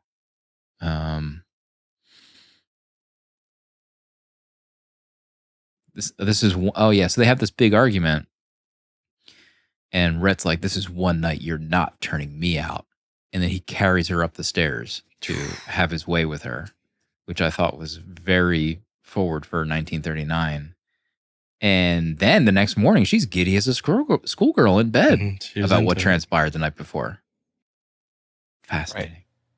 Absolutely fascinating. Imagine wearing a suit all day, every day. Like, how hot is it in Atlanta? There's no deodorant. But I think the possibly the aerodynamics of a suit, like there's more airflow. You know, like how like the Japanese design their homes so that the air will actually flow naturally through it. I think that's what they must have done with suits. Interesting. Linen. We're using different materials. All nowadays it's all cotton. We can't breathe. I'll do some digging into that to confirm. Thank you. Scarlett, they had the big blow up where Rhett decides to leave her at the end. She's like, I only know that I love you. And Rhett's like, that's your misfortune. That was a great line. I'll go back to Tara. When they say Tara, there's a few scenes, I think even Ashley just like quietly whispers to her after he's like, what am I going to do? And he's like, Tara. It reminded me of the end of Interstellar, where Careful. McConaughey is Careful. next to her at the bed, and he's like figuring out what to do with the rest of his life, and she's like, the greatest line of all time, Brand. I kept thinking about that scene. Makes me want to watch Interstellar again. But yeah, I've been very conflicted about this movie. Maybe the most complicated movie we've ever covered in this show. I agree. You know, the backdrops, gorgeous production. But you have Scarlett. You have Scarlett for 4 hours. She's miserable. And you have, you know, the revisionist history. It's just, I agree. It's like one of the most important movies ever made still, because of, you know, what's going on in the movie, in the background, and the time it came out, and the lost cause, you know, revisionist history propaganda. It's just so wild. So I don't know. I mean, my enjoyment level was pretty, you know, my interest level was pretty strong throughout. But the second half, I'm just like, it just kind of dies on me. Probably 2.5 stars, 3 stars. We'll see where the wind takes me when I post my review. It's going to be Gone with the Wind. There it is. Bro. Uncle Billy saying the love of the land if you're Irish. The Irish have like some big connection to land. Is that their thing? Hey. That shot of the horse galloping through the stream. It's like, let's go. Yeah, that's insane. They're full speed. Yeah. And there's so many scenes like that. It was just like, oh man, this is gorgeous. I was convinced that Melanie, the actress, that she was the voice of Bambi's mom. I'm like, this has got to be Bambi's mom. Gotta be. But it's not. She's not the voice of anything. No, I know. That's what was shocking. I was convinced. I was like, I nailed Uncle Billy. I was like, oh my gosh, I'm getting Bambi's mom too. I'm on a roll here. There's dorks crowding around Scarlett getting the dessert. Jeez. Just slap all of them. How did Michael Cera end up like winning out of all of those dudes? Well, I kind of love that. Is like she just settles for him because she knows like her chances of Ashley are gone. But it's like such a, like, how crazy is that just to say yes to anybody in that moment? Or maybe she's thinking he's going to be dead anyway. Right. I will give you this, Proto. She is Maid Marian in Robin Hood.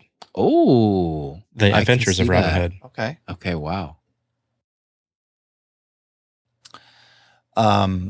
During the fire of Atlanta, when they're trying to get through like the train station and there's the box of explosives sitting in the train car, that scene, that looked like something out of like a Charlie Chaplin scene. Mm-hmm. Like, oh my God, there's explosives on the train tracks. Yeah. So funny.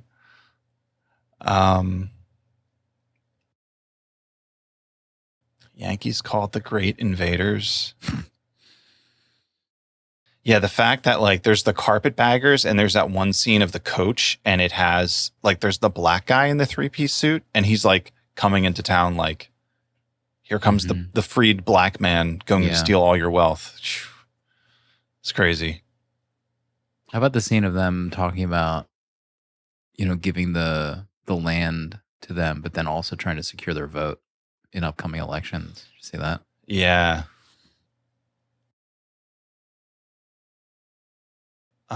Scarlett pitching to Ashley to run away to Mexico. And Ashley doesn't say no. He like thinks about it for a minute. Right. Like, was that a thing? At that period, would you run away to Mexico? They're not running anyway. How long would it take them to get there? God. It's a 3-month journey. If you survive. I had to look real quick because you brought up Charlie Chaplin and he was in the documentary, but it says he was dating Paulette Goddard, who was in the running for Scarlett, but lost because they found out she was in an unofficial relationship with him. What? Oh, wow. I thought they had brought him up in the documentary. Oh, another guess. Yankee Soldier is the taxi driver from It's a Wonderful Life? Question mark? That was the officer who comes during the drunk scene to arrest Ashley. Someone will have to look into that. But I think I was onto something. I also love that scene, the drunk scene. I think that's so well acted between Ashley and Clark Gable. Mm-hmm. Man, yeah, Scarlett in that red dress when she comes through the door. My God. That was a scandalous dress. Yeah. Yeah, wear the red one after you've had your way with the woman's husband. Go to her birthday party. What a move. Or his, whoever.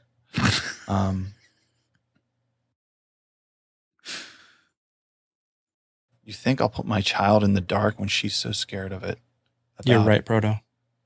Am I right? Mm-hmm. That's the taxi driver from Ernie. Ernie. The taxi, yeah. He is good. soldier aiding Miss Dr. Mead, uncredited. Mm. You're back, baby. I'm back. When he discharges that woman who was... Excuse me. He said you're discharged, or he fired that woman who was overseeing his daughter because she was alone in the dark. Oh, yes. Oh, the other shot that was crazy is Scarlett walking into the room where her mother's body was. Like just the lighting and composition of that shot. Just all the light. I love like this old Hollywood lighting and just like setup of everything. I could watch endless documentaries of behind the scenes if we had that footage. Red saying, I like to think of Bonnie was you as a little girl again. Mm-hmm. Gosh, him like tearing himself away from her and just like those zingers that he gives her as he's going out the door. Yeah, insane. Yeah. My God.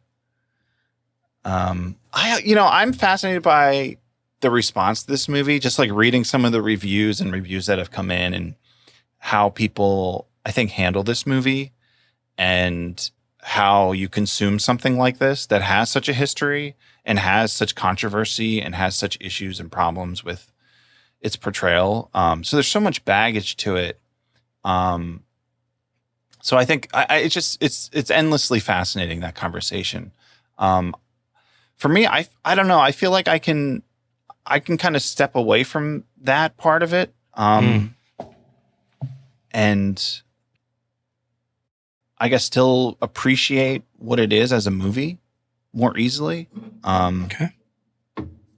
So I find myself like really enjoying this. Like this makes me feel like when I watch like the 10 Commandments, like this super long old Hollywood movie that has amazing production and it's gorgeous and it's matte paintings and huge swaths of extras and everything about that. I really enjoy. So I like the melodrama of it. I like the journey of the character. I love how like sweeping it is and how broad. And I feel like often there's something about this movie that it just like communicates this extended journey of this character that a lot of modern movies, I think they don't get there. And I don't know what the secret sauce that makes this happen, especially for a character who is, not very likable, Scarlett, and doesn't really change, doesn't seem to grow. And at the end, you're just like, all right, she's just going to keep going and doing what she does and not really change at all. But yeah, I find myself really enjoying that and kind of like, appreciating everything this has. So I'm at 4 stars. For this. There we go. Funnily enough, 10 Commandments probably more accurate in its portrayal of slavery than Gone with the Wind. Oh my God. Wow. That was Slim who said that. I mean, am I wrong? The slaves didn't have a great life in 10 Commandments. All right, we have some voicemails to listen to. Okay. Let's get in it. Let's listen to, I think this is Nathan. Hello, 70 millimeter. This is Nathan. Well, first and foremost, a happy Protopendence to you and yours. I was leaving a message about the first movie of Proto-Pendants Month, Gone with the Wind. So I kind of seen it. I'll explain in a second. So Okay. I'm sure y'all will discuss on the show that for a lot of people this was a double VHS situation. That's how I watched Titanic, where one movie across two VHSs. Self-explanatory. But point is, I have not seen Gone with the Wind, but I have seen Wind with the Gone. And that's because I watched the second VHS first. I thought it was weird that the Frankly, My Dear, Don't Give a Damn was coming in the middle of the movie. But yeah, anyway. So, Slim, I don't see an option to log Wind with the Gone on Letterboxd. So for now, until I can put a backdated login, this will have to remain on my watch list. Or not, because, from what I understand, there's a lot of problematic ideas and stereotypes in that. Oh, I'm sorry, is that applause? Hang on, this is so embarrassing. Wow, Nathan, that was very correct of you. I know! What a correct opinion to have! You're so progressive! Are those pots and pans? I'm so sorry, guys. I gotta go. Have a good one. It would be interesting to watch the second tape as First? the first. I mean, I feel like the second half is probably less problematic than the first, but I mean, his delivery of that line at the end was great. Yeah. Every delivery he had was great. Yeah. Thank you, Nathan. Let's see who we got next here. Hey there, guys. This is Bryce, better known as Brendan Fraser, in the Okay. Discord, coming back at you. Long time listener. Second time leaving a VM for you guys. Last time was all the way back during Millennium Actress Satoshi Kon. My God. Oh my gosh. Master. Hello. What a great episode. Thank you. Been gone and catching up and re-listened to that bad boy, and it's really clear that I by far had the worst audio quality that there's ever been in the history of 70mm on that last voicemail. Barely hear me. But I definitely left a message, like a voicemail on a number, instead of what this is, a voice memo. I didn't even know my phone had this app. But it explains why everybody else's voicemails have sounded like they're all professional podcasters, which I guess a lot of this village is. But hopefully this sounds better. Was going to wait to catch up and do another voicemail for the next time you guys visited Cone with Perfect Blue. It's been, I think, 3 years, and decided to settle for the most similar movie I could think of, which is Gone with the Wind. Gone with the Wind is, boy, that's a long one.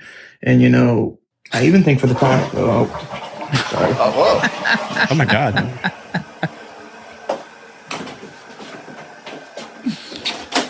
Sorry, guys. Promise was not doing any business in the bathroom, just sneaking away at work. And it looks like either the timer or I was too close to the toilet went off. But hopefully we're better now. What was I talking about? Gone with the Wind. It is so long, pretty movie. But, I mean, obviously with the times, I'm sure you guys are getting canceled left and right. But, I mean, the pro-Confederate take, even for early-ish 20th century. I mean, it's the wrong team, and we all knew it. You were choosing the wrong side of hey Cam, how's it going? Okay. I don't know how the pause was there. Coworker went to the bathroom. This is dangerous. I love you guys. I'm not doing this again. This was embarrassing. Just gonna send this one. Bye-bye. Gone with the Wind was weird. Thank you, Bryce. Tough business in there trying to send a VM. The bits. Tough business. Remember he used to have a phone number? Back when that that true? episode, Millennium Actress. Yeah, we did a phone number and voicemails. Oh my. Final VM from Kenzo. Hello, long time no voicemail. I have not watched Gone with the Wind, and Okay. as you're hearing this, will be in London as I'm recording this, getting ready to go. So I won't be watching it, but I do have two core memories with Gone with the Wind that I'd like to share with you, because as a person who grew up in the South, Okay. you know, it was a film that was prominent, I guess, amongst like my grandparents and great grandparents. And I have a memory of when I lived with my great grandma. one time I was just like hanging out in my bedroom and I walked out and was like, what are you doing? And she was like, I'm watching Gone with the Wind. And I was like, cool. And I went back to my room. And I felt like I had been in there for hours. And I came back out and was like, what are you doing? She was like, still watching Gone with the Wind. And I remember being, as a kid, like, is that the longest movie of all time? And that was that. And then my mother is gay and had many gay friends. And one of them was my godfather, Matt, who it's just a specific type of Southern gay man to me. He owned Gone with the Wind Fabergé eggs, and they were in this beautiful like glass case. And I would see them when I went over to his house, and I was looking, and there was one with Ashley Wilkes, the character of Ashley Wilkes in it. And I was like, hey, that's my last name. To which my godfather, Matt, said, you know, the second I met your mama, I knew that I had to be friends with her because she had the same name as the beautiful Ashley. And in hindsight, I'm like, oh, these people. Oh, plantations, Matthew. But I'll never forget those Gone with the Wind Fabergé eggs. What the? Growing up in the South. Love you. My Love you, God, Ken's those dog. eggs look insane. Yeah. They look She attached expensive. images I just dropped in chat. What in the world? That was like a QVC impulsive purchase. Oh my God. How much QVC. Gone with the Wind merch was sold on QVC in the South? Billions, maybe? Billions. Thank you, Kenzo. Listen to Danny on the most recent episode of Awesome Oh. Danger podcast, Yeah. talking Kingdom of the Crystal Skull. We've reclaimed. Everyone is pleased that movie has been reclaimed. Mm-hmm, mm-hmm. The score has been settled. It's actually good, and we won't hear otherwise. You can get the full Gone with the Wind's collection, egg collection on eBay for $125. That's it. Yeah. I thought Fabergé eggs were like expensive. Oh, they have one with a Terra plantation display. Tara. You can display them in the plantation where they belong. Tara.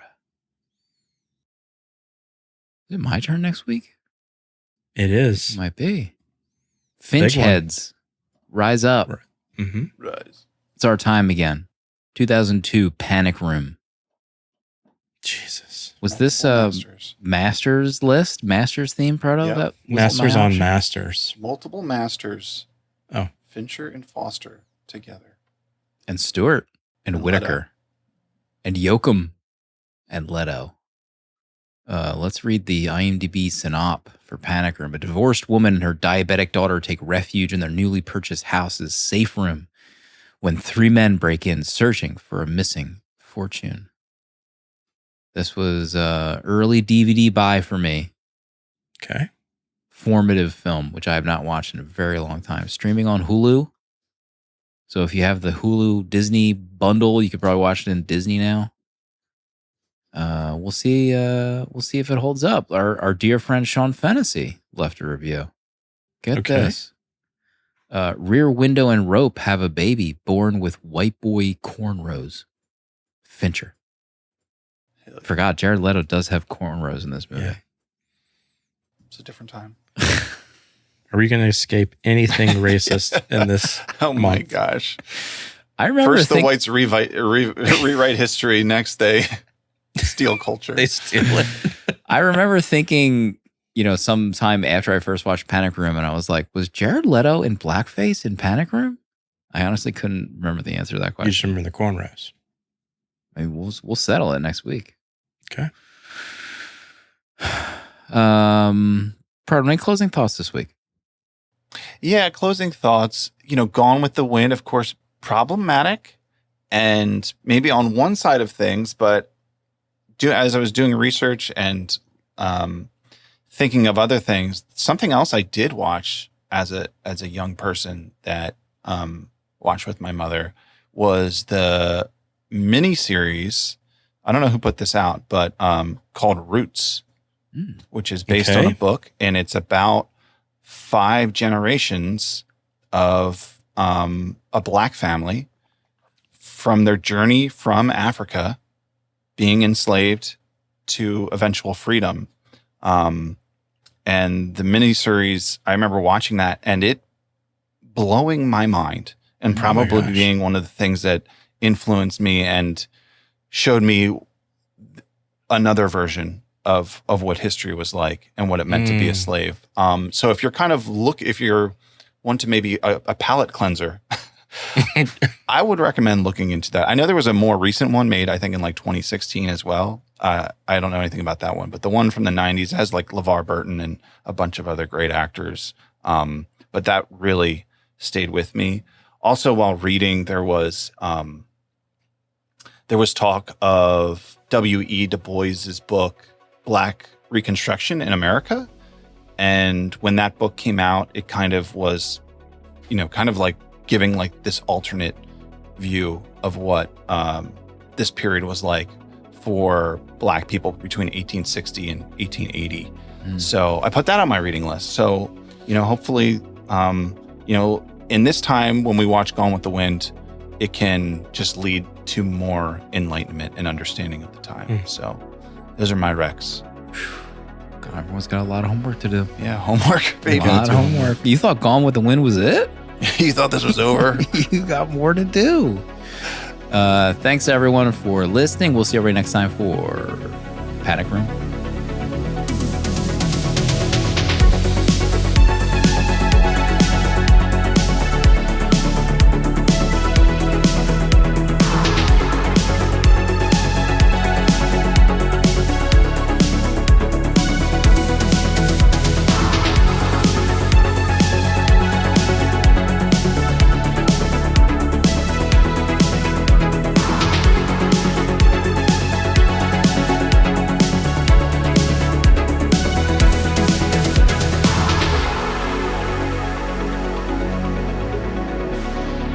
$70mm is a tape deck production featuring original artwork provided by Danny Haas, spiritual guidance and V'ger, the robot who loves movies, provided by Protolexis, producer at large Dale_A.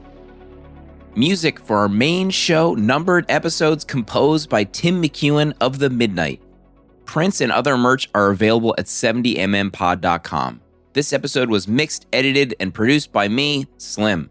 Support our Patreon for access to longer, uncut episodes, our VHS Village Discord to talk movies with friends, access to exclusive episodes from the 70mm Vault, discounts on merch, and a physical membership card mailed to you. To check out other Tape Deck podcasts, find the link in the episode notes. We're on Instagram, but that's about it. Goodbye. This is a Tape Deck podcast.